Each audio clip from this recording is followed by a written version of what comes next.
তো দই সালাদ এখানে গুঁড়া দুধটা আমি দিতেছি, আর গুঁড়া দুধটা আমার থেকে অনেক ভালো লাগে।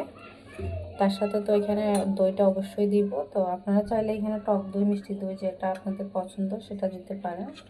এখন আমি এখানে চিনি অ্যাড করে দিব। চিনিটা আমি আমার টেস্ট অনুযায়ী দিতেছি, আপনারা আপনাদের টেস্ট অনুযায়ী দিবেন। আর গুঁড়া দুধটা দিয়েছি সেটাও আপনার সাথে শেয়ার করেছি। আমার থেকে গুঁড়া দুধটা দিয়েও ভালো লাগে। যেহেতু আমার দইটা কম, তার জন্য আমি শর্টকাটলি গুঁড়া দুধটা এখানে অ্যাড করে দিয়েছি। এরকম দই সালাদ খেতে কার কার ভালো লাগে অবশ্যই কমেন্ট করে জানাবেন। গ্রিলের সাথে খেতে তো খুব অসাধারণ, সেটা আপনারা জানেন। তো আমি আরও কিছু দিয়ে দিব দুধের গুঁড়া।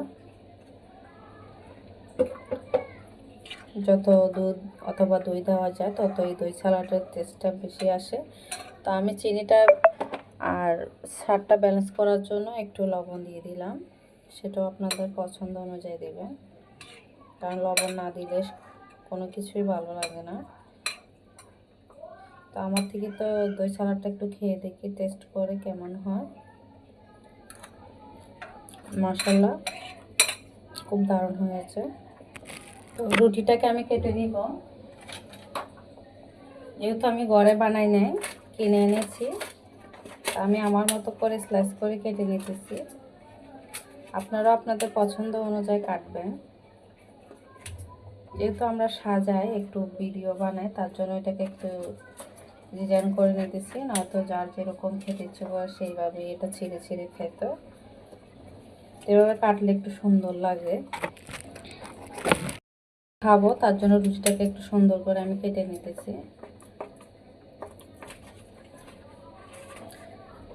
আপনারাও একটু সুন্দর করে কেটে স্ল্যাব মানে সামনে পরিবেশন করবেন, এটা অনেক সুন্দর। তার জন্য আমি এখানে প্লেট নিয়ে নিয়েছি, সুন্দর করে কেটে আমি সাজিয়ে নিতেছি। কেমন হয়েছে আমার রুটি কাটাটা অবশ্যই জানাবেন।